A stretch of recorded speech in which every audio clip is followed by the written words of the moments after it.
Sobat Jurnal Telegraf, jumpa lagi kita di kesempatan kali ini di program Bincang Politik. Dan di episode kali ini kami menghadirkan narasumber Ketua Relawan Prabowo Mania 08 Kota Bitung, Bapak Roy Mandagi. Dan beliau sudah bersama-sama dengan saya di tempat ini. Namun sebentar lagi kami akan mulai perbincangan. Dan buat teman-teman Sobat Jurnal Telegraf yang mulai menonton, silakan jangan lupa diramaikan siang menjelang sore hari ini. Kami sengaja mengundang Ketua Tim Relawan Prabowo Mania dalam rangka ingin mengetahui sejauh mana relawan ini di Sulawesi Utara, khususnya di Kota Bitung, itu memahami kenapa kita harus memilih atau masyarakat harus memilih Prabowo Subianto sebagai presiden di 2024 nanti. Nah, saya sudah bersama dengan Bapak Roy Mandagi, Ketua Tim Relawan Prabowo Mania 08, yang merupakan salah satu relawan yang telah terbentuk sejak awal Bapak Prabowo Subianto mencalonkan diri sebagai capres. Nah, ada banyak hal yang ingin kami tanyakan di kesempatan hari ini, terutama isu-isu yang berkembang, kabar-kabar yang beredar, dan segala intrik yang ada di tengah masyarakat. Nah, kita juga ingin tanya-tanya kapan deklarasi Prabowo sebagai sampai hari ini. Partai Gerindra sebagai partai yang mengusung Prabowo Subianto sejak awal sebagai calon presiden 2024 itu belum mendeklarasikan secara resmi Prabowo Subianto sebagai capres. Dan beberapa waktu lalu Gerindra itu sempat berkoalisi dengan Partai Kebangkitan Bangsa, dan bangunan-bangunan koalisi ini sampai hari ini sepertinya ya, itu menurut saya, pendapat saya, sepertinya belum menghasilkan kesepakatan begitu. Karena dari awal koalisi ini dibangun sebenarnya adalah untuk mencari sosok pendamping Pak Prabowo. Itu kabar yang beredar. Nah, tentunya Caimin atau Muhaimin Iskandar selaku Ketua Umum Partai Kebangkitan Bangsa punya kepentingan untuk itu juga. Nah, Caimin di beberapa kesempatan mengatakan bahwa Gerindra sudah memberikan mandat kepada Caimin untuk menentukan siapa yang akan mendampingi Pak Prabowo. Tidak harus dirinya, tetapi siapa itu harus lewat Caimin, begitu katanya. Nah, kita akan tanya-tanya apakah ada korelasi ini nanti dengan tim dari Prabowo Mania ini. Nah, saya sebenarnya sudah bersama-sama dengan beliau nih. Nah, saya tunjukkan. Nah, ini Pak Roy Mandagi. Beliau adalah Ketua Tim Relawan Prabowo 08, Pak ya? Ya. 08 Kota Bitung. Nah, beliau sudah bersama-sama dengan saya. Cuman saya ingin mengajak penonton dulu untuk meramaikan live kita sore hari ini, supaya kita bisa mengetahui kita mau pilih Pak Prabowo itu apa sih yang mau dijual ke masyarakat ini, apa yang mau dilakukan Pak Prabowo kalau jadi presiden, apakah melanjutkan kepemimpinan program-programnya Pak Jokowi 2 periode ini, ataukah ada program-program lain yang mungkin berbeda. Nah, kita kan juga mungkin Ketua Tim Relawan beliau ini paling tidak sudah tahu begitu, sudah tahu apa yang harus mereka sampaikan. Nah, iya, kami juga akan menghadirkan relawan Anies Baswedan. Tenang aja penonton. Karena Jurnal Telegraph ini memberikan kesempatan ke semua tim-tim relawan untuk bicara. Kami menyiapkan panggungnya, nanti teman-teman silakan bicara begitu. Nah, beberapa menit ke depan kita akan mulai bincang-bincang kita dengan Pak Roy. Tapi kita akan tanya-tanya dulu, Pak Roy Mandagi ini sebenarnya siapa? Kenapa tiba-tiba Pak Roy ini kemudian menjadi ketua tim relawan Pak Prabowo? Nah, di banyak survei kan sekarang apalagi Pak Prabowo ini lagi di atas gitu posisi surveinya. Posisi lembaga-lembaga survei itu merilis hasil bahwa Pak Prabowo itu lagi di atas posisinya. Tapi semua masih bisa berkembang. Kenapa dan PDIP takut mau menghadirkan? Tidak. Tetap PDIP dihadirkan, Bung Rio. Masa kau tidak hadirkan? Kemarin saya sebenarnya sudah mempersiapkan bincang politik dengan Bung Indra Rando Makaleu. Beliau adalah salah satu relawan Ganjar Pranowo di pusat, malah orang pusat tapi anak Bitung. Tapi beliau karena kesibukan belum bisa. Kami sudah sempat deal itu, Bung Rio. Tenang saja. Jurnal Telegraph memberikan semua ruang kepada anak bangsa yang ingin menyampaikan aspirasi, menyampaikan pemikiran, gagasan. Tenang, santai. Rio Lumatau. Ya, penonton, kami dalam beberapa menit ke depan akan segera mulai dan saya juga akan memperkenalkan langsung sosok Ketua Tim Relawan Prabowo Mania 08 Kota Bitung, Pak Roy Mandagi.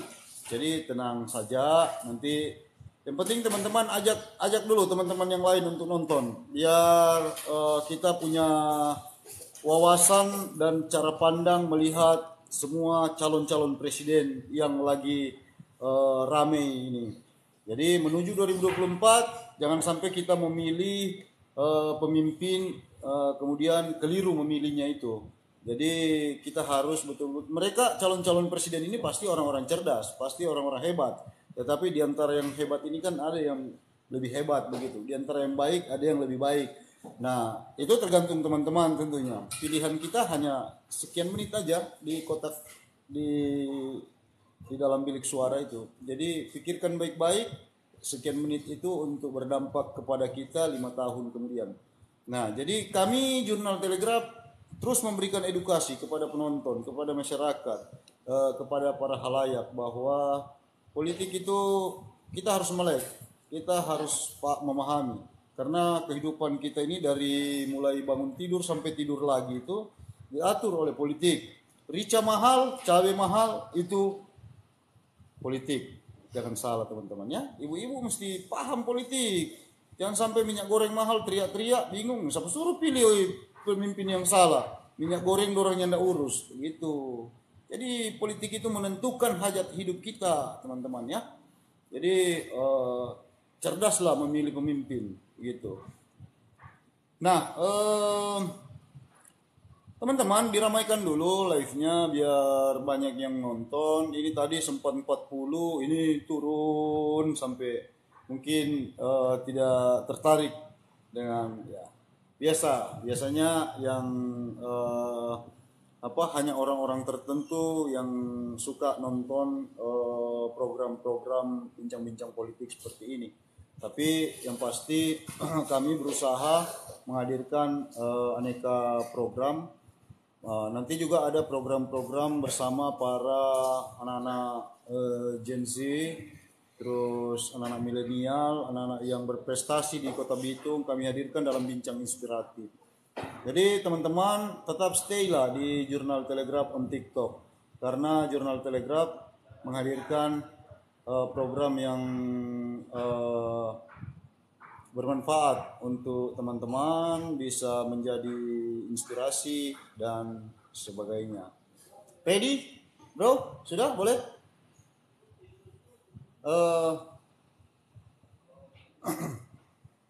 Jadi itu yang ya. Hah? Bagaimana? Boleh. Ya, bisa juga ditonton Facebook live. Kalau ada yang mungkin suka nonton lewat Facebook juga boleh. Ada tuh Facebook. Di Facebook pribadi itu? Oh iya, oke. Untuk teman-teman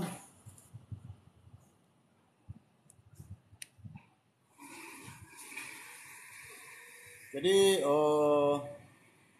ayo Bung Rio, kasih rame dulu Bung Rio. Toh?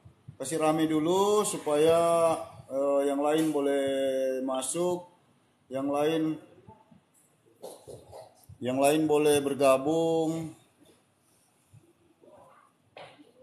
Ya.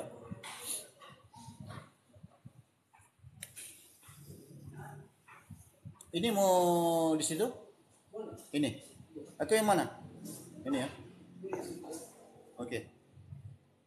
Jadi teman-teman teruslah stay di Jurnal Telegraph on TikTok ini dan saksikan bincang kami bersama Ketua Tim Relawan Prabowo Mania 08 Kota Bitung beberapa saat lagi.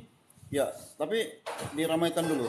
Kami sekarang berada di Degade Coffee and Gold Bitung dan ini juga disponsori oleh Kos Bitung. Buat teman-teman yang ada di Kota Bitung, Sobat Jurnal Telegraph yang ada di Kota Bitung, kalau mau cetak kaos murah, terus keren, harga terjangkau, itu di Kaos Bitung.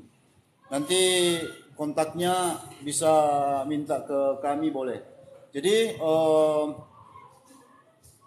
tetap stay. Oke, tetap stay. Kami akan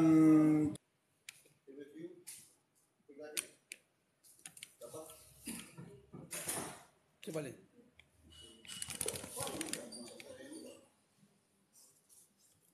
Boleh nggak? kontrol apa itu? Kontrol penonton. Di akun sana kontrol penonton. Bisa. Nggak usah main kalau Boleh. Itu pakai mic sih. Sini jangan pakai mic. ada mic situ.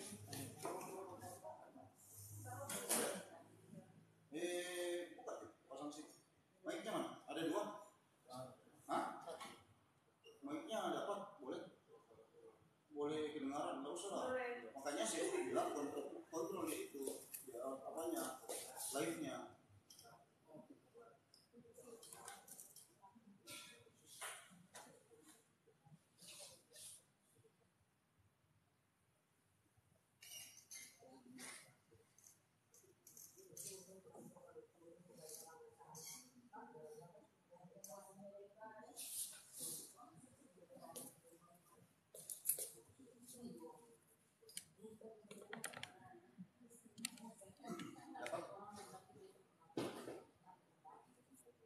Begini sedikit Pak.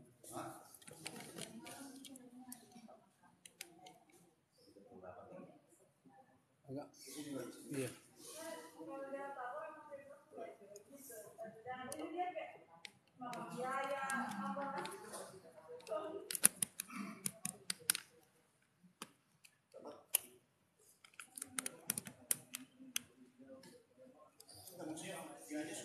Sudah, dua. Boleh. Sudah. Baik, teman-teman, kita akan mulai bincang politik kita pada sore hari ini. Seperti yang saya sampaikan tadi bahwa kita sudah bersama dengan Ketua Tim Relawan Prabowo 08 Kota Bitung, Pak Roy Mandaki. Selamat sore, Pak Roy. Selamat sore. Selamat datang di Bincang Politik Jurnal Telegraph.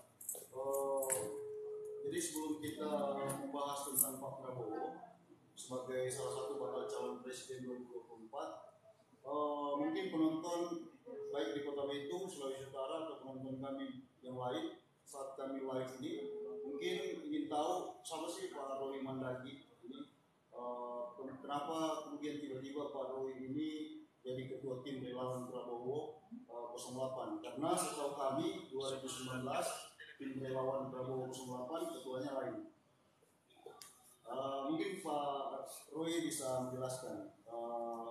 Pertama Pak Roy ini awalnya berkecimpung di mana, di partai mana, atau pernah relawan di siapa, kemudian kenapa kemudian tiba-tiba jadi ketua tim relawan Prabowo. Baik, terima kasih. Selamat sore bersama rekan-rekan para telegraf. Selamat sore masyarakat Kota Bitung.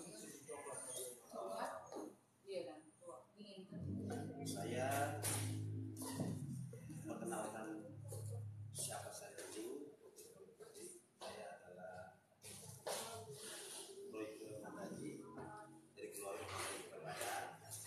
Istri saya namanya pacar satu, satunya putri dua, dan yang paling bungsu baru menyelesaikan SMA, yang paling tua sudah menyelesaikan studi. Saya berkecimpung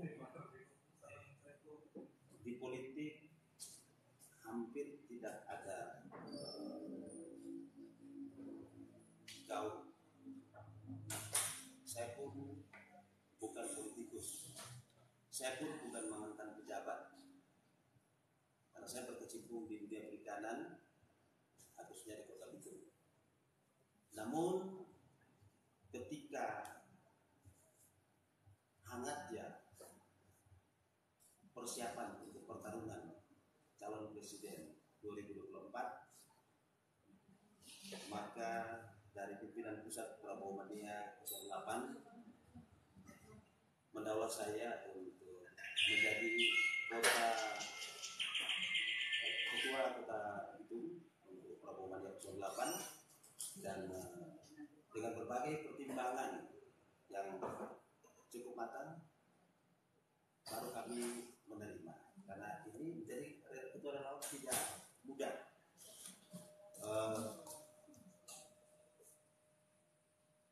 Ini adalah satu pekerjaan mulia, tetapi dengan penuh tanggung jawab. Oleh karena itu, setelah 3 hari kami mempertimbangkan, kami menerima. Dan saat ini saya tinggal di Manidir.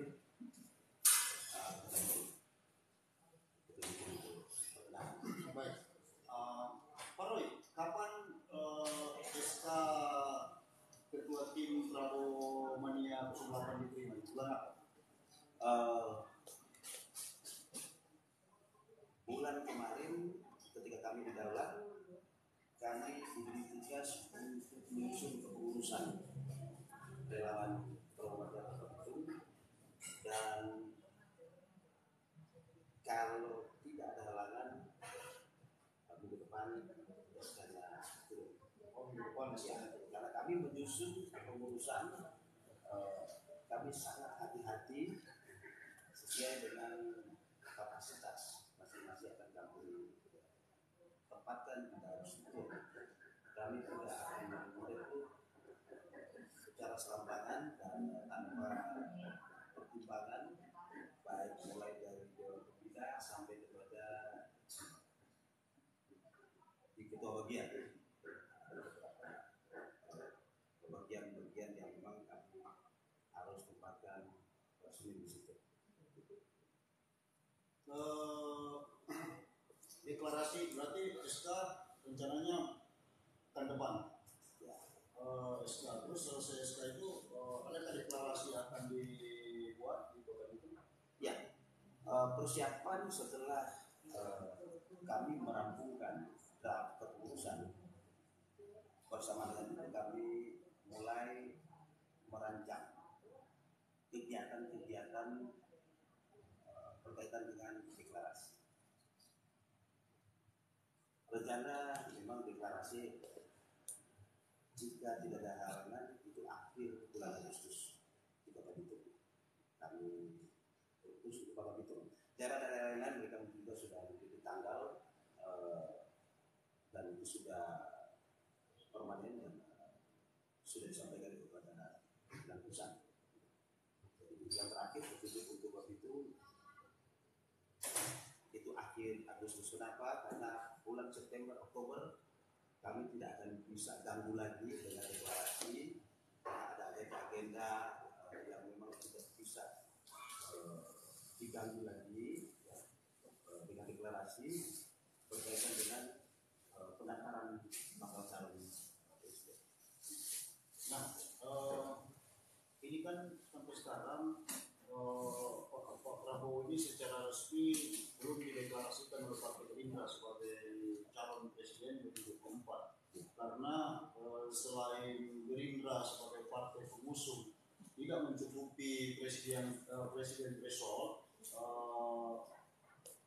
tentu mungkin juga belum ada partai yang sejalan dengan Gerindra untuk pencalonan Pak Prabowo. Kalau Pak Roy melihat konstelasi di pusat, kira-kira siapa calon wakil presiden yang pantas mendampingi beliau? Ya, saya coba untuk menjelaskan bahwa tentang koalisi, memang untuk Gerindra yang saat ini belum memberikan suatu gambaran koalisi permanen. Karena ada beberapa pertimbangan secara internal yang sementara dijadikan sebagai syarat sambil melihat tahapan-tahapan yang harus dipenuhi oleh bakal calon, sehingga pasti akan nanti terpublikasikan siapa-siapa yang berkoalisi dengan Gerindra, dan nanti juga akan dipublikasikan siapa pendamping Pak Prabowo. Oleh karena itu, memang sampai saat ini banyak pihak yang mungkin bertanya bahwa Pak Prabowo belum secara permanen ya, mengukuhkan sebagai bakal calon presiden. Ini baru secara internal dari partai, karena Pak Prabowo pertama dia sangat memperhatikan tahapan-tahapan pemilu, sehingga lambat bukan berarti tidak, tetapi ada satu kepastian yang akan diberikan oleh Pak Prabowo dalam hal ini sebagai partai Gerindra tentang koalisi dan bakal calon. Nah, relawan ini hubungannya dengan partai seperti apa, Pak? Relawan dengan partai pasti memiliki hubungan secara emosional, tetapi secara kelembagaan relawan Prabowo Mania dia berdiri sendiri, dia independen, karena dia memiliki akta kemudian Kemenkumham dan terdaftar di KPU sama dengan partai Gerindra, tetapi di dalam pelaksanaan tanggung jawab akan bersinergi di semua kota kabupaten provinsi, dan ini dimonitor oleh pimpinan pusat. Nah, sekarang Pak Prabowo ini kan sudah 3 kali mencalonkan presiden. Banyak masyarakat di luar sana yang beranggapan bahwa mungkin beliau sudah terlalu tua untuk menjadi presiden.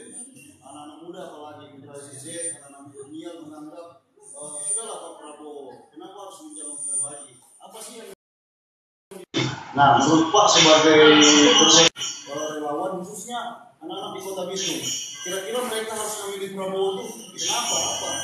Apa kelebihan beliau sehingga kita anak-anak muda harus memilih beliau? Ya, ini pertanyaan yang sungguh sangat bagus dan perlu diketahui oleh masyarakat pemilih, terutama kaum milenial di dalamnya. Memang pertanyaan ini bukan hanya di sini, tapi di tingkat nasional juga.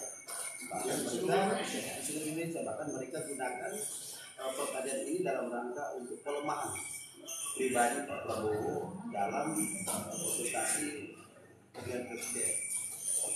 Memang kalau kita melihat dari track record beliau ini yang sudah kesekian kali, ya, 3 kali.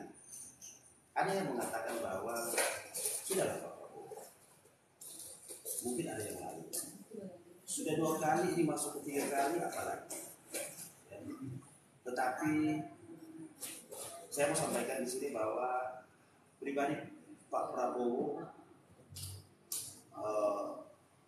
dia clear, tidak ada lagi yang dia bekerja. Dan kita sekalian pasti tahu Pak Prabowo latar belakangnya seperti apa.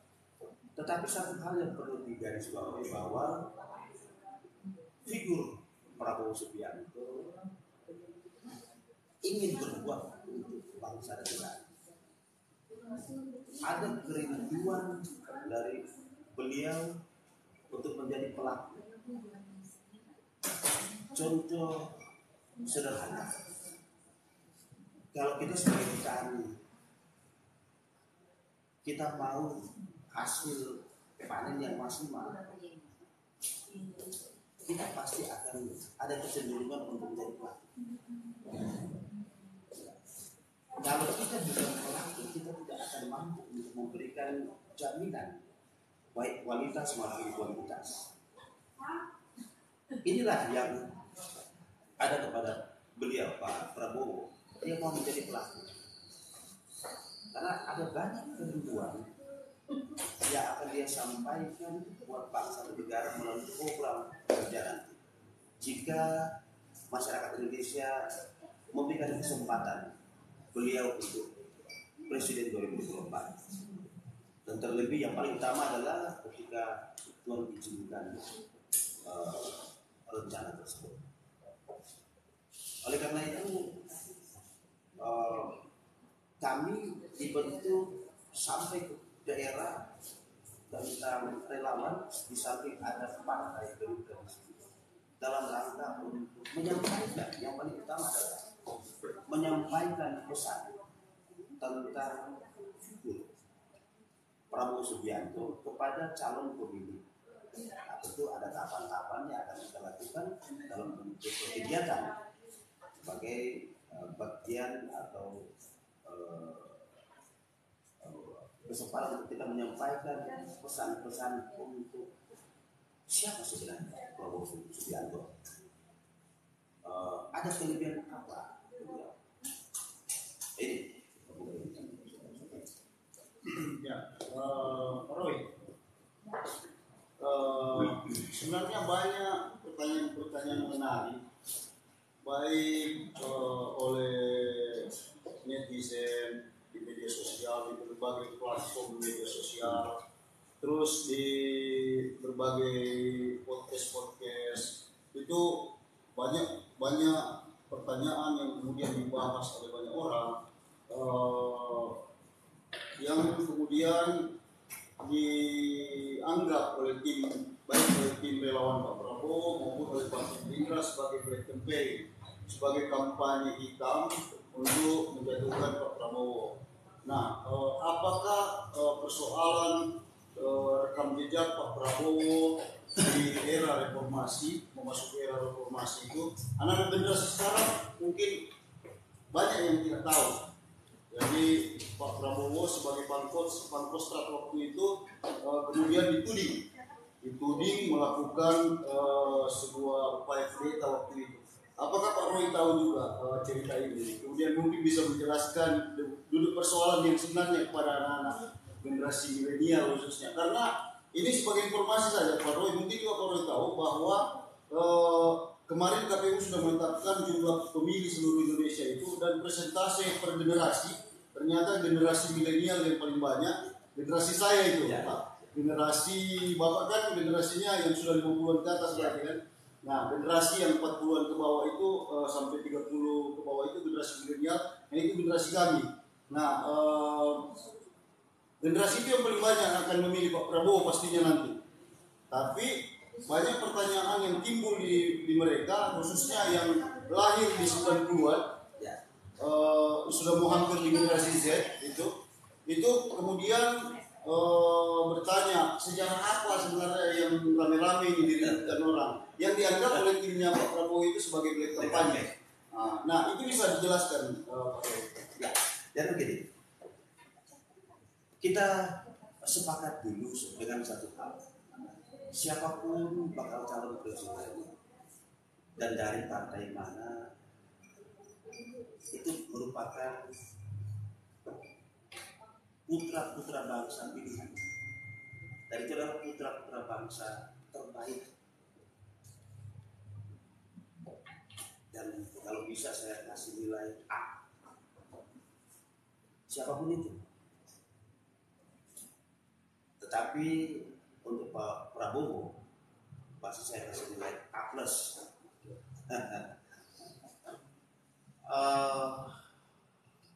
Tentang sentra miring, ya, black campaign, tentang pelemahan-pelemahan yang dilakukan oleh pihak-pihak lain di dalam kontestasi seperti ini adalah hal yang lumrah.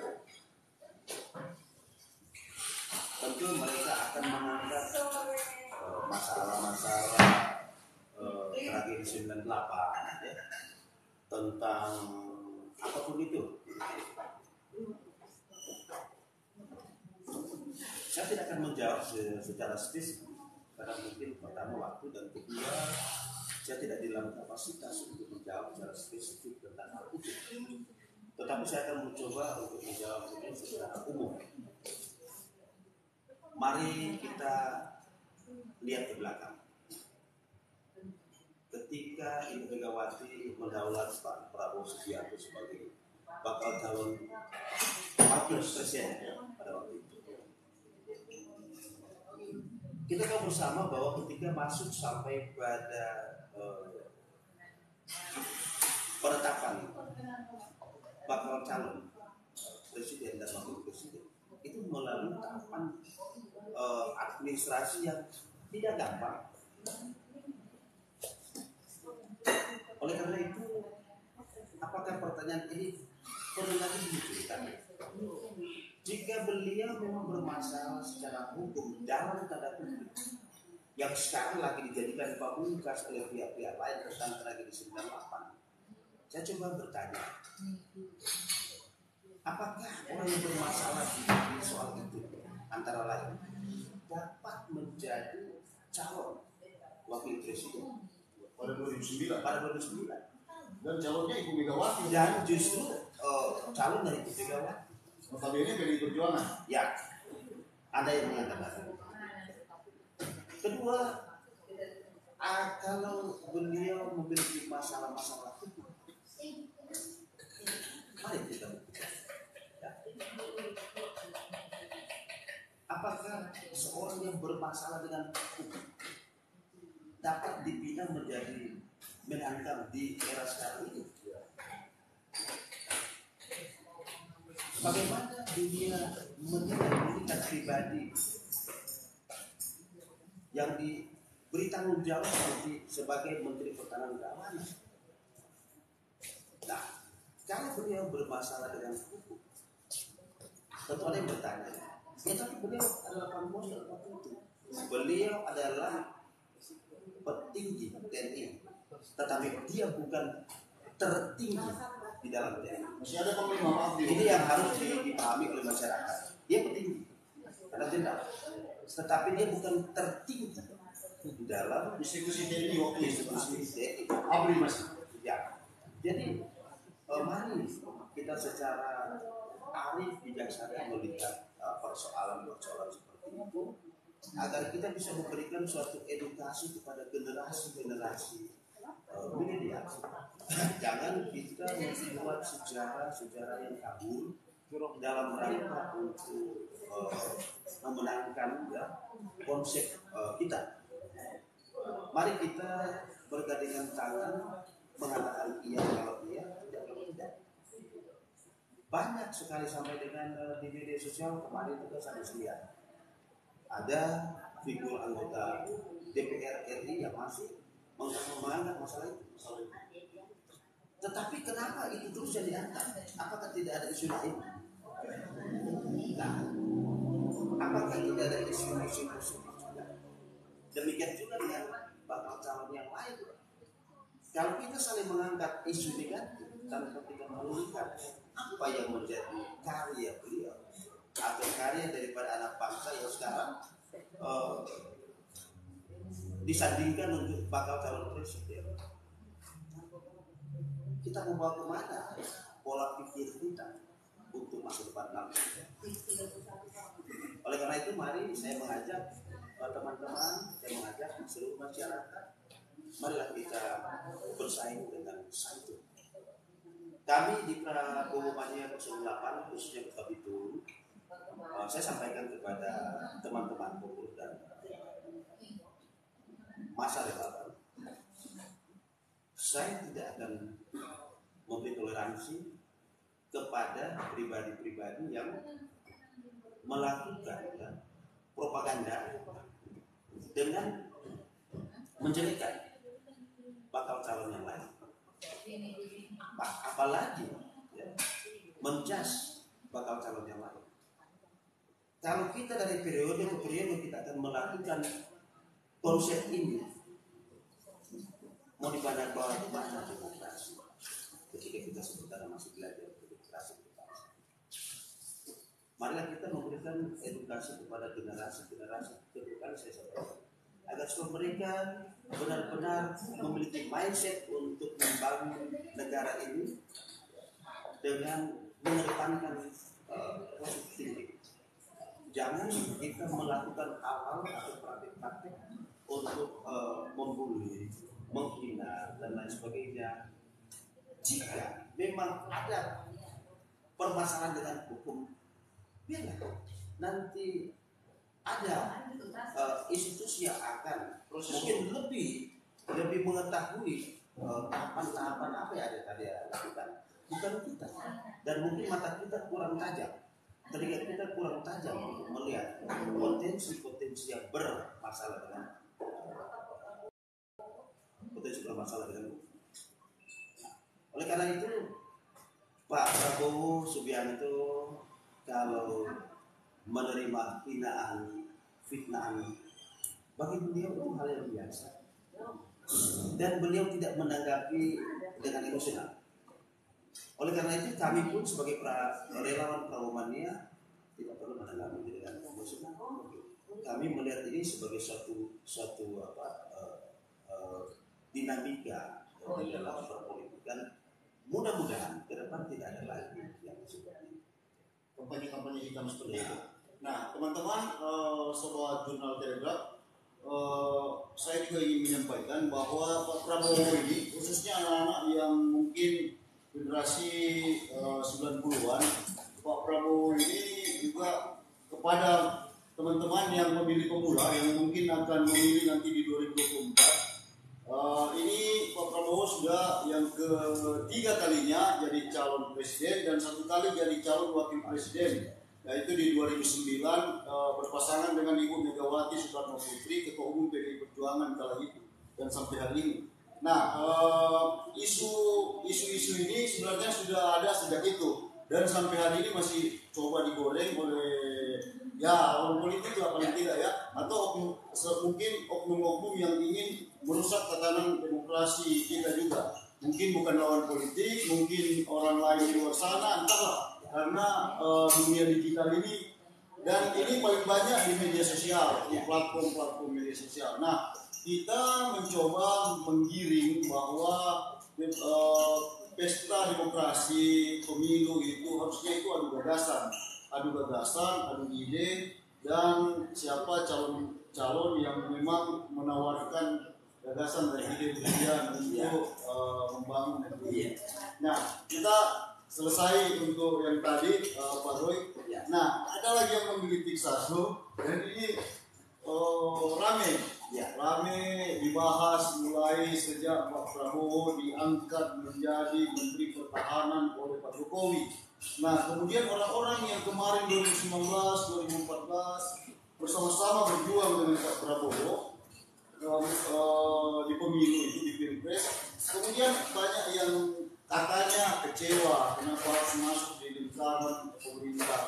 Harusnya Pak Prabowo itu ada di luar pemerintahan melakukan kritik kepada pemerintah. Nah, kenapa harus masuk ke dalam? Nah, banyak yang bertanya, kenapa orang ini yang tadinya 2 periode bertarung head to head, kemudian bersama-sama di 2019 pasca Pilpres.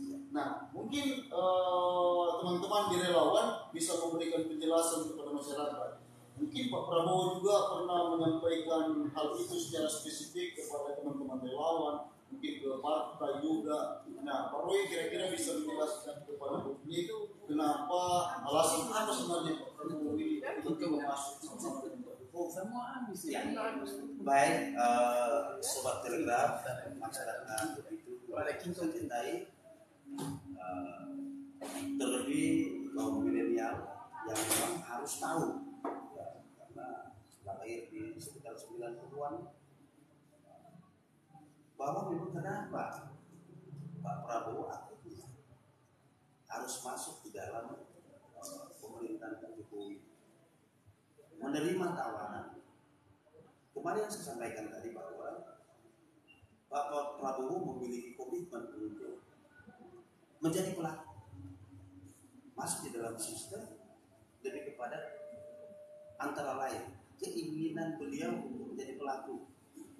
Kalau beliau di luar, benar ada benar sebagai fungsi kontrol, itu benar juga, tidak salah orang akan memposisikan diri di luar sistem. Tetapi Pak Prabowo secara pribadi menerima tawaran itu. Beliau menyampaikan di beberapa pertemuan secara internal bahwa saya mau berbuat di dalam sistem. Persoalan tadinya kita rival, sekarang jadi anak buah, itu bukan persoalan. Nah, dan saya mau sampaikan bahwa apalagi beliau ditawarkan dengan posisi yang cukup strategis ya, di dalam pemerintahan Pak Jokowi. Nah, disinilah yang saya sampaikan bahwa yang menjadi perbedaan dengan mereka di luar sana sebagai bakal calon presiden, inilah perbedaannya. Ketika kita melihat sepak terjang Pak Prabowo saat ini, apalagi sebagai Menteri Keamanan, masyarakat sudah banyak menyaksikan prestasi-prestasi yang dilakukan oleh Pak Prabowo, baik secara nasional maupun internasional, mencoba membawa Indonesia menjadi salah satu negara yang peduli dengan persoalan internasional. Tetapi saya tidak akan masuk secara spesifik ke masalah itu. Di dalam negeri kita melihat bahwa bukan cuma itu yang menjadi pertanyaan, dan bahkan kelemahan-kelemahan yang dilakukan oleh pribadi maupun kelompok-kelompok tertentu. Bahkan mereka pernah bertanya bahwa beliau tidak pernah jadi gubernur, beliau belum pernah menjadi wakil rakyat. Nah, tetapi saya sampaikan bahwa beliau telah mencetak 5 gubernur. Di lembaga legislatif kalau tidak salah ada 178 anggota fraksi Gerindra ya, sepanjang itu, dan untuk kota kabupaten hampir 200 ya, bupati, wali kota. Nah, memang beliau tidak pernah jadi gubernur, kepala daerah. Nah, inilah yang membedakan dengan mereka di luar sana atau calon presiden yang lain. Nah, sehingga dia memiliki panggung, dia akan melaksanakan apa menjadi kerinduan beliau untuk berbuat demi bangsa dan negara. Ya, perlu digarisbawahi bahwa jenderal yang beliau sandang 3 bintang itu bukan dia dapatkan di belakang meja, tetapi di medan pertempuran. Salah satu pelangi ketika di Timur. Nah, oleh karena itu beliau telah membuktikan nyali, keberanian, dan berbuat. Bahkan pernah dengan kondisi yang paling sulit di medan pertempuran, dan itu beliau sampaikan kepada relawan dan partai. Inilah yang menjadi dasar beliau untuk di saat ini, kenapa sudah di usia yang tua ini masih juga mau, padahal sudah kalah 2 kali, masih mau lagi masuk dalam pertarungan. Kita tahu bersama bahwa mendiang Gus Dur telah menyampaikan. Ini kalau kita kaitkan ada beberapa juga pemikiran dari mendiang Gus Dur yang juga mengena. Yang salah satu beliau sampaikan Prabowo Subianto akan menjadi presiden di usia yang tua. Tetapi bukan itu yang menjadi dasar sehingga beliau mau masuk dalam pertarungan ini. Kembali bahwa beliau memiliki konsep yang jelas. Beliau mau melanjutkan program dari Pak Jokowi, ya. Apalagi kita lihat dengan dipindahkannya ibu kota di Kalimantan, ya, ini IKN. Kita mungkin bisa sepakat bahwa harus yang berlatar belakang militer, karena dengan kondisi geografi IKN itu sangat dekat dengan 2 negara, Brunei Darussalam dan Malaysia. Itu tuh tidak seaman kalau dia di Jawa, di Pulau Jawa. Ini menurut pendapat saya. Maka dibutuhkan suatu konsep pertahanan bahkan berbasis teknologi, dan itu harus hanya bisa dilaksanakan oleh yang memiliki latar belakang dan memiliki jiwa korsa. Kalau kita perluas lagi dengan potensi agresi militer Cina dan Malaysia, bahkan mereka Cina telah membuat pangkalan militer dekat Natuna. Kita tahu bersama, ini jangan dianggap satu isu yang sederhana, karena ini belum terjadi.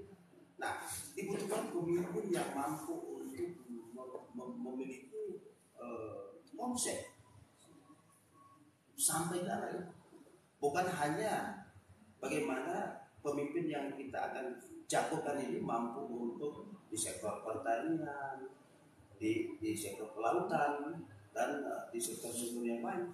Kita harus melihat juga apakah dia mampu untuk melaksanakan, melindungi bangsa Indonesia dari ancaman luar. Bagaimana dengan ancaman dari dalam sendiri? Karena baik yang kita lakukan belum tentu baik bagi banyak orang, apalagi yang kita lakukan yang tidak sengaja itu pada akhirnya memang tidak baik. Itulah manusia. Human error itu akan dimiliki oleh siapapun, karena kita manusia tidak sempurna. Ini yang mungkin untuk saya bisa jelaskan tentang hal tersebut. Oleh karena itu kita memiliki figur yang memiliki nilai jual untuk kontestasi nanti pilihan presiden dalam 2024, dan kami yakin bahwa dengan track record beliau akan mampu meraih kemenangan jika Tuhan mengizinkan, dan jika masyarakat dan para penonton semua memberikan kesempatan untuk beliau. Pak Roy, untuk Kota Bitung kita tahu 2019 Pak Prabowo itu kalah tipis dari Pak Jokowi waktu itu. Nah, untuk 2024 dengan Pak sebagai penanggung jawab relawan Prabowo Mania 08 ini, target menang Prabowo di Kota Bitung jika nanti Pak Prabowo memang secara resmi jadi calon presiden. Ya, satu kata yang pasti bahwa kita akan menang telak. Menang telak ya? Saya optimis untuk presiden menang telak di Kota Bitung. Berapa persen? Sangat optimis. Presentasinya Kita simpan dulu presentasi. Oh, simpan dulu. Nah, saya kira semua boleh memunculkan. Jangan dulu, karena pertama ada trik-trik yang harus kita lakukan untuk bisa mencapai itu. Strategi ya.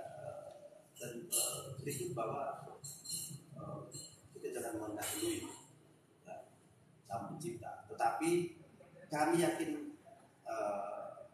sangat yakin sekali bahwa Prabowo kemarin ya tipis ya dengan PDIP, dan sekarang kita akan menang telak, ya bukan menang tipis, menang telak untuk Kota Bitung ya, Kota Bitung untuk presiden.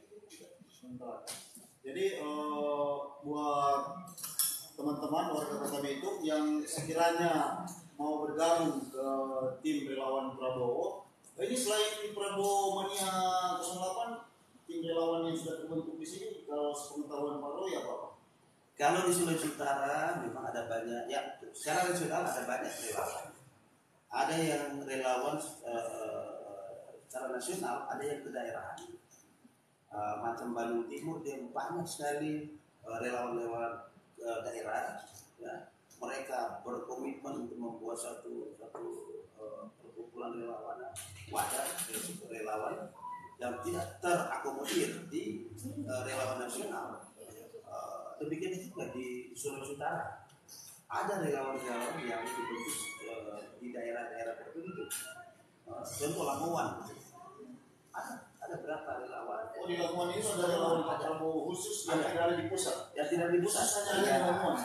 Dan saya bisa informasikan ada yang baru dibentuk di Suspel oleh 4 jenderal yang perlu saya sebutkan, telah membentuk organisasi relawan. Dan semua ini dalam rangka untuk memenangkan Prabowo sebagai presiden.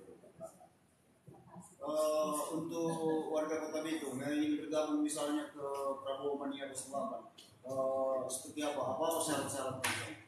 Mungkin ada persyaratannya. Yang pasti kalau ingin bergabung di situ ya jangan Ganjar, jangan Anies, harus Prabowo. Itu syarat utama. Nah, kalau untuk warga Bitung yang ingin bergabung, teman-teman yang ingin bergabung ke relawan Prabowo Mania ini, harus seperti apa? Mungkin cuma ada 2 hal, keikhlasan dan kejujuran.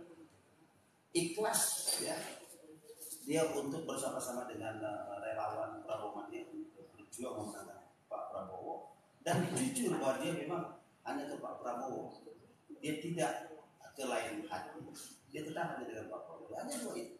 Jadi mari kita akan melihat, tentu ada banyak pertimbangan yang pribadi dilakukan, sehingga dia menjatuhkan pilihan kepada Pak Prabowo. Silakan untuk bergabung dengan kami, karena begitu sudah ada relawan nasional yang namanya Prabowo Mania Kota Bitung, dan kepengurusan sudah terbentuk, dan jika Tuhan berkenan tiba saatnya Pak Prabowo terpilih, relawan ini tidak akan bubar. Relawan ini tetap ada sampai dengan akhir masa. Ada satu hal kita kembali, kita soal Kota Bitung. Ada yang bertanya nih Pak Roy, kira-kira kalau Pak Prabowo jadi presiden, apakah kita digiring kembali ke masa Orde Baru, kemudian kebebasan kembali ditekan, teman-teman pers kemudian kembali tidak bisa lagi bekerja seperti yang terjadi sekarang, kebebasan pers itu, orang sudah tidak bisa bicara banyak. Apakah isu ini turun adanya isu-isu gerakan yang dibangun oleh orang luar sana?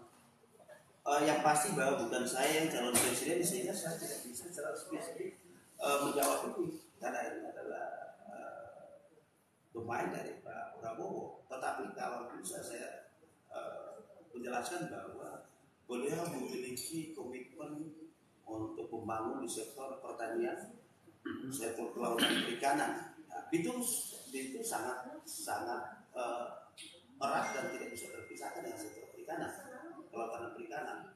Yang kita tahu bersama sekarang lagi ada pihak yang lagi ke Jakarta untuk menghadap Menteri Kelautan dan Perikanan tentang beberapa regulasi yang dirasakan oleh pelaku di sektor industri tangkap yang tidak sesuai dan tidak berpihakan kepada bangsa Indonesia, dalam ini khususnya rakyat yang menjadi pelaku di industri tangkap. Nah, banyak lagi hal yang menjadi komitmen beliau, sehingga so pasti kalau dengan media beliau sangat dekat dengan siapapun. Oleh karena itu kalau ada kekhawatiran ini akan nanti kembali ke masa orde baru, ada pengekangan di sektor ini dan itu biasalah kalau ada isu seperti itu. Nah, saya anggap ini bagian dari upaya pelemahan yang dilakukan oleh pribadi dan kelompok-kelompok tertentu yang bukan berseberangan. Saya tidak akan menyatakan bahwa berseberangan dengan kita, tetapi belum mengerti dan belum mengenal persis siapa Pak Prabowo. Ketika mereka mengerti dan mengenal betul siapa Pak Prabowo, pasti tidak terbuka. Nah, ini pertanyaan dari saya,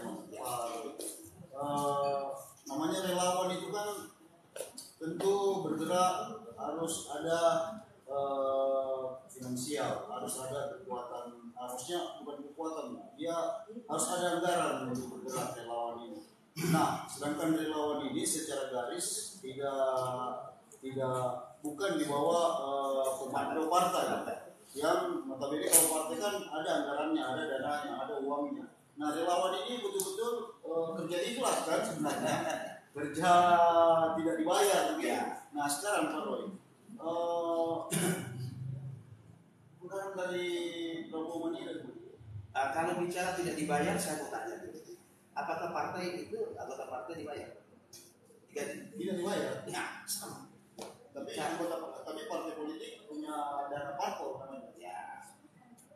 Ini pertanyaan yang bagus, sehingga saya harus izin Minum dulu, santai. bikin ini pertanyaan yang akan menyita energi banyak. Ini adalah tertarik ya. Siap. Produksi dari Negade Go dan disponsori oleh Paus itu. Mari jadi kita minum sama-sama, mungkin ada kopi di samping. Ya, tidak ada satu organisasi apapun itu, baik organisasi sosial, organisasi kemasyarakatan, kepemudaan, organisasi apapun itu, politik, jika tanpa keuangan dia bisa jalan. Itu nonsens. Itu dulu yang kita bahas, kita sepakat. Termasuk Prabowo Mania, relawan Prabowo yang 08 itu pasti membutuhkan anggaran. Bisa datang ke sini juga butuh anggaran. Kalau tidak mengeluarkan uang untuk isi bensin, ya tentu tidak bisa tiba di tempat ini. Tidak bisa memenuhi undangan dari Telegram. Nah, jadi pasti ada. Nah, tetapi bagaimana kita untuk melahirkan biaya, melahirkan rupiah untuk anggaran kegiatan-kegiatan. Nah, inilah yang membedakan dengan yang lain. Ya. Inilah yang membedakan dengan yang lain. Tetapi secara internal itu memang pun menjadi topik yang dibicarakan dengan pengurus pusat. Ya. Oleh karena itu saya mau sampaikan bahwa secara sukarela, relawan adalah secara sukarela. Karena ada pertanyaan, tidak ada satu warga itu bertanya, kamu di relawan apakah Pak Prabowo tahu persis? Nah, kan itu pertanyaan sederhana, tapi mengundang kita seperti tergelitik. Ya, betul. Bahwa saya sampaikan menjadi pejuang bukan harus yang terdepan. Karena tukang masak pun itu adalah pejuang di dalam suatu komunitas, satu kelompok berjuang. Menjadi pejuang bukan harus yang terdepan. Kita menghargai di sini ada angka. Kita hanya sayap, ya, hanya sayap perjuangan untuk pemenangan Pak Prabowo. Kita harus sadar diri. Oleh karena itu kita harus bersinergi dengan partai untuk hal-hal yang sangat strategis dalam konteks program. Dan kalau masalah biaya itu pasti kita akan buat itu ada alokasi anggaran yang pasti akan lakukan dan itu akan Jadi mungkin setelah semua pertanyaan-pertanyaan yang ramai dibahas itu di luar sana, saya sudah tanyakan. Nah, mungkin Pak Roy bisa memberikan bayangan kepada penonton, khususnya warga Kota Bintang. Relawan Prabowo Mania ini untuk tingkat Sulawesi Utara itu di bawah komando siapa, terus di pusat siapa, agar teman-teman ini bisa tahu, oh relawan ini strukturnya seperti ini, karena ini relawan kan nasional, bukan lokal. Nah itu seperti apa, terus nanti di ini gerakan Prabowo Mania ini untuk Facebook Kota Bintang sendiri sudah sampai di mana proses terjadi? baik. Saya coba menjelaskan bahwa secara nasional ketua relawan Prabowo Mania pusat adalah Gubernur Indonesia, dan untuk di Sulawesi Utara ketuanya adalah mantan wali kota Tomohon ya, Sirna Pelaku, dan untuk di Bitung saya sendiri yang banyak juga orang mempertanyakan dia bukan mantan pejabat dan bukan politikus, tapi itu bukan persoalan dan bukan menjadi kriteria untuk menjadi relawan. Dan ini kita coba bersama dengan teman-teman yang lain untuk berjuang demi kemenangan Pak Prabowo. Ini yang bisa saya sampaikan tentang internal organisasi relawan Prabowo Mania Kota Bitung. Jadi Pak Roy, ada yang menarik sebenarnya, ketua tim relawan Prabowo Mania Pusat ini yang baru, beliau ini baru juga. Investor ini baru, justru beliau ini mantan relawan Jokowi. Beliau ini mantan relawan Jokowi yang kemudian bergeser ke relawan Prabowo setelah Pak Jokowi selesai. Yang menarik, beliau ini sempat membentuk relawan Ganjar sebelum jadi relawan di Prabowo Mania. Nah, ini sepertinya Pak Jokowi memang mendrive Pak Prabowo sebagai penggantinya. Apa memang begitu? Pengetahuan teman-teman relawan. Ya, artinya begini. Karena baliho-baliho sekarang saya lihat, baliho caleg-caleg Gerindra ini yang mulai bertebaran, itu Pak Jokowi selalu ada di situ sama-sama dengan Pak Prabowo. Ya, namanya di dalam politik adalah propaganda. Ini saya jawab dulu kenapa yang tadinya di ketua relawan di Ganjar, kenapa sekarang di Pak Prabowo. Yang pasti saya bukan dalam kapasitas untuk dijawab itu. Ini ada waktunya untuk saya langsung ke beliau, dan mudah-mudahan ya, saya akan berusaha dengan teman-teman akan datangkan antara lain beliau langsung. Jadi jawaban saya, apapun pertanyaan dari sangat hebat ini saya harus jawab, tidak boleh tidak jawab. Nah, akhirnya bahwa ada something antara Pak Jokowi dengan Pak Prabowo, sehingga di baliho kita lihat ada Pak Jokowi. Kita kembalikan kepada komitmen. Tetapi secara organisatoris, secara kelembagaan, memang koalisi pun belum secara permanen terbentuk ya, dan belum terpublikasi. Lebih daripada itu, bahwa calon presiden ini belum dikatakan, masih ada tahapan-tahapan. Jadi ini bagian dari dinamika yang berkembang di daerah, ya kata ya mendukung si B itu sah karena hak pribadi ya. Tetapi kalau secara kelembagaan tentu tidak ada seperti itu dan lain sebagainya. Itulah yang saya sampaikan. Marilah kita lihat dengan kacamata positif, ya, jangan ini menjadi potensi bermasalah antar pendukung hanya karena kita bermain dengan pikiran kita sendiri tanpa memiliki data yang pasti. Nah, kalaupun bolehkah saya ajak kita sebagai penonton yang adalah pelaku memiliki hak keperdataan di bidang ini nantinya, tetapi sementara kita menjadi penonton begitu indah bahwa terjadi dinamika di dalam baik pemasangan radio dan sebagainya bagian dari propaganda dan ini adalah pesta. Inilah pesta. Kalau pesta itu contoh ya sesuatu yang kita sampaikan di dalam pesan di dalam ruang pesta itu satu warna monoton, itu tidak ada sesuatu yang akan membuat kita merasa kagum, berdecak kagum atau memiliki komentar-komentar baik positif maupun negatif. Inilah pesta demokrasi. Inilah ramenya yang di Indonesia yang harus kita akan alami. Nah, kita lihat ini sebagai suatu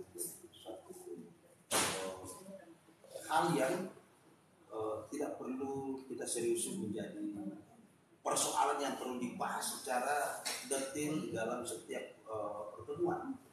Nah, tetapi marilah kita justru melihat ke depan bagaimana bangsa ini ke depan, siapa yang wajar memimpin ke depan, figur mana kita akan melihat daripada program, karena dengan diputuskannya kita secara terbuka ya, satu negara dengan keterbukaan justru dalam berdemokrasi memberikan keuntungan kepada negara itu ya. Oleh karena itu dengan kita akan mengalami sistem pemilihan terbuka ini mengembalikan kedaulatan benar-benar kepada rakyat, bukan kepada partai, kepada organisasi.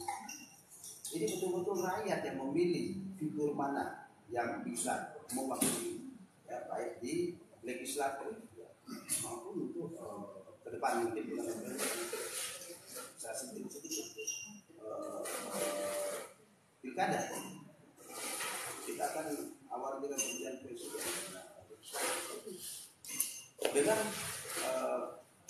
keterbukaannya proporsional terbuka, maka marilah kita memberikan hak politik kita agar supaya kita mampu memberikan sumbangsi bagi masa depan negara Indonesia dalam bagaimana kita membangun ke depan, melihat negara-negara lain yang bahkan negara tetangga yang sudah lebih maju tentang bagaimana berdemokrasi. Nah, kita kan masih dalam proses ya. Oleh karena itu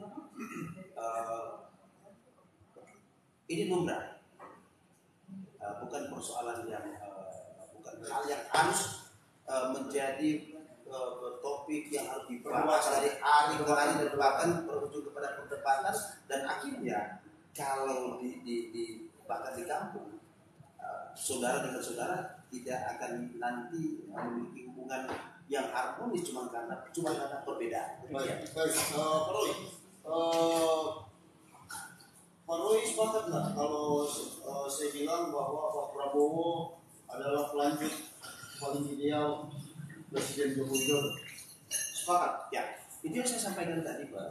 Sepakat jauh. Sepakat. Beliau telah menyatakan bahwa dia akan melanjutkan. Dia akan melanjutkan apa yang jadi program dari sebelumnya.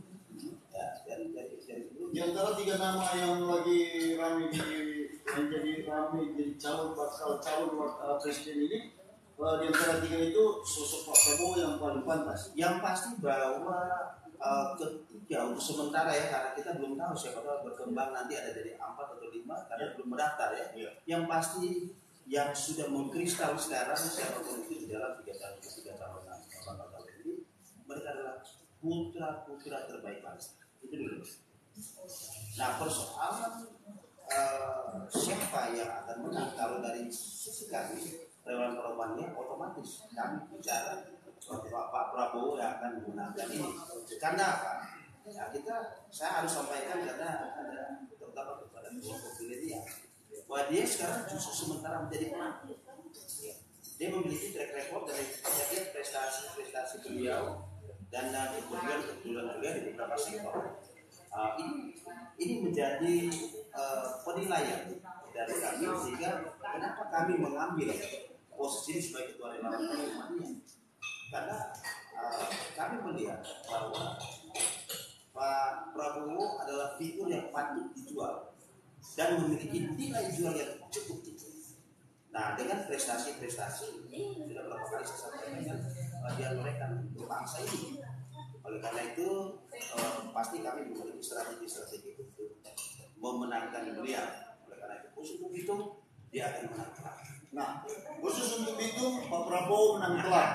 Tapi jika Pak Prabowo jadi presiden, Pak Roy sebagai ketua relawan, kira-kira apa yang Pak mau sampaikan ke Pak Prabowo untuk Kota Bitung? Apa yang harus beliau bikin di Kota Bitung? Ada banyak hal sebenarnya isu yang harus disampaikan ke beliau, tetapi yang paling terdepan isu yang paling strategis adalah masalah kelautan dan perikanan. Karena Bitung adalah kota industri, di samping ada industri yang lain, tapi yang paling besar adalah industri perikanan. Dan masyarakat Bitung sebagian besar sangat dipengaruhi dengan sektor perikanan, bahkan perbankan. Coba kita lihat kalau tidak dalam kondisi musim ikan, itu bank itu tutup sudah jam 12 itu sudah sunyi. Tapi kalau lagi ramai ikan, ada yang sampai minta tolong tahan sedikit, jam 4 tahan sedikit karena masih ada transaksi. Ini membuktikan bahwa Bitung itu tidak bisa lepas dengan sektor kelautan dan perikanan. Walaupun ada daerah lain yang memiliki potensi kelautan dan perikanan, tetapi mereka belum tergantung dengan sektor itu. Tetapi Bitung pasti saya akan usulkan untuk ada perbaikan di sektor kelautan dan perikanan. Itu menjadi kerinduan saya untuk sampaikan mewakili masyarakat Kota Bitung. Artinya jika Pak Prabowo jadi presiden, itu yang Bapak mau perjuangkan ke beliau salah satu dan yang paling strategis. Paling strategis karena menyangkut kehidupan masyarakat Kota Bitung prioritas. Dan ya, apalagi saya adalah juga orang pelaku sektor perikanan. Nah, terakhir sebelum kita mengakhiri bincang politik kita pada kesempatan ini, Pak Roy Mandagi, apa yang ingin Bapak sampaikan pesan kepada masyarakat Kota Bitung menjelang kurang lebih 6 bulan lah ini pemilu?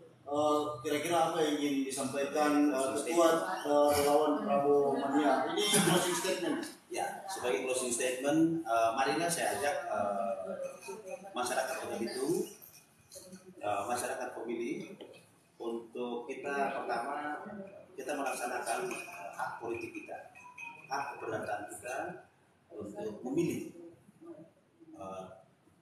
calon presiden untuk bisa membawa negara dan bangsa ini ke depan akan lebih baik dari yang sekarang. Sekarang ini sudah baik, tapi akan lebih baik lagi. Yang kedua, bahwa ini adalah pesta demokrasi. Mari kita jalani, kita lalui dengan aman dan damai. Perbedaan bukan merupakan embrio dari kita untuk bertikai, tetapi marilah kita buat perbedaan ini menjadi suatu kekuatan, dan suatu kekuatan di dalam kita membawa Kota Bitung, Provinsi Sulawesi Utara, bahkan bangsa ini menuju lebih baik lagi. Karena dengan perbedaan di sana ada keragaman cara pandang, keragaman kepentingan, keragaman dan sebagainya. Nah, ini menjadi satu modal utama agar supaya kita menjadi pelaku di dalamnya, agar supaya juga kita bisa melakukan kontrol, agar supaya pemilu yang akan datang ini menjadi pemilu yang bagus ya, dan akan menjadi cerita di generasi yang akan datang. Baik, teman-teman sobat jurnal Telegram, politik bukanlah profesi yang buruk. Jika Anda berhasil ada banyak penghargaan. Jika Anda mempermalukan diri Anda selalu dapat menulis buku. Ronald Reagan, mantan Presiden Amerika Serikat. Sampai jumpa kita di Bincang Politik pekan depan bersama saya Arham Licin. Terima kasih. Terima kasih. Ketua Terima kasih. tim relawan Prabowo Mania 08 Kota Bitung. Prabowo Menang. Presiden 2024. Ya. Oke, demikian teman-teman semua.